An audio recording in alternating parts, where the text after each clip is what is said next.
Allah tagi mi wurni mi anjontumi mi wurde yimbe mbeda fergidu mi yana yen mi moyen agandu mi sunna ya farilla Allah ti bela julbe mamba urdude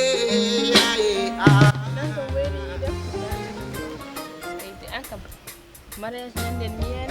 ay wallahi dañal a finalement to mi jogino mariage gon am hala maka mariage woni weli ha may anda menki hen sey nour eri wallahi ala foko ara te mi ganda mi kam jimta ko sabat senna samidum tan ges haysen mi wawa amde mi jodot tan en tout cas mine mariage amen o weli finalement on jour to amen jogino mariage de ko dum don tawi ara hay hawa kay namdima bim ka jogo gal kam salminta ngal ham wapanon o ko ni we ko de arande goddo galle mariam men o don ko konko wondo daydo o do on tan wondo ne wondo rande tourner hakkunde lega tan salminta watta onko ni wona dum arande nyande mariano galle marisen jonna maris wi yo dusam ko jaggi min dewi yatan hamin potte seedu no gandirda seedu ni jaltinu no paake wiita ma wappe waram bi say seedu kanyum ne halna ko gonga seedu no jodi do tan ana yahara yaltana der galle tan seedu mo yimar wondi fof ne wondo tan ne halta ne kirti kana wallahi seedu woni ko halna gonga ko ana ciri mo no wallahi ko gonga hay famille mbi memo seedu yow dum to ko hal neddo seedu ma e famille ma konko wondo nan dum jodi do nan konko ne a yadara hay gor a nyallita hay gor wallinta hay gor der galle ran der galle dum kam yaha so way change ran gom lega ngal fokko dum hala dum kam yaha ko dum hala ka so way change on jikko bima hay mariage nyande no tekam hakkuni yimbe mbima ber jodi e tum andi dum tan mam yaltata mam yow dum do jom bura hirsinade hakkuni sikila ma fo ne jodi hirsiniyama en tout cas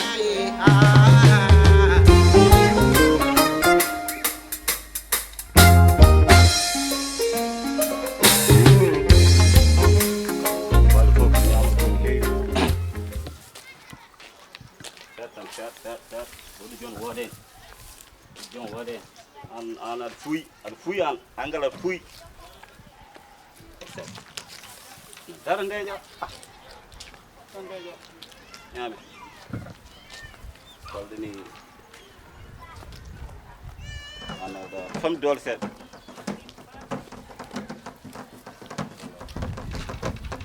ko en Hammadal ane ay nduro kaw ndu nungar ngara hanki ngari kam do mi wonta nyaminden dum tekan hippudo do bol celim nyaminde mi hanki bima mi dum ngari kam fedin darnamde hubbi so wana no jogi galla kam mi fiam mo somi sa wado nomni ma dardo jawdi ber habana wallahi joni ga ber sukka kede man jawdi nyamdi njar e kadi so dum benni Hamadi kon jiddo jewre minema jodo yo targay ko wana pullo jom birigo de fenat nga rendin men andade jodo sutune ren jawdi ala mi sela min ko oro chalim oro wela dinu mum hay set Hamadi so dum benni eden pour yewti tan kadi Hamadi anati woni ka o kilo joni yaaji am sadin hokkuma ayano yaltirti lesna moji ayida kilo raaji kay be jogen wala cede a fami ko jimmi haalandema ko udra gila ma no fi ada nati won cugla ka gorko mod kel faat a fami Hammadal yew legal ngal fof ala fof baad no mbaada am gor wayni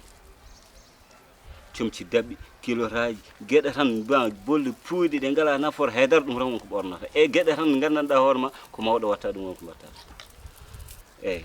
dum don fof no jima haalandem ka dañanama jom suur debbo ballo fot haalano debbo min dañinimam debbo onon maris ala wona maris ko bi kawma gor aɓe korsinma ni gallowar foti andeɓe korsinma eyyi ɓinguel mabɓe nan toon kañum mi yinno ko resede fami fodduɓe tan ko gorko ala duuɓi ɗum koɗo e cagam de kaw ala ko cugulo toksel machallah cugulo nehingel alhamdulillah a fami kono Hammadi dama alama kaw weltima noon wallahi heɗum gujjoy mi sohlane ma fof mi waɗa hande panciyal ma ngal ɗo non pande wallahi ala waɗi ari ɗo ndi ɗo jawdi holde ndi mami yeeyndi watte e gueɗe kumal ma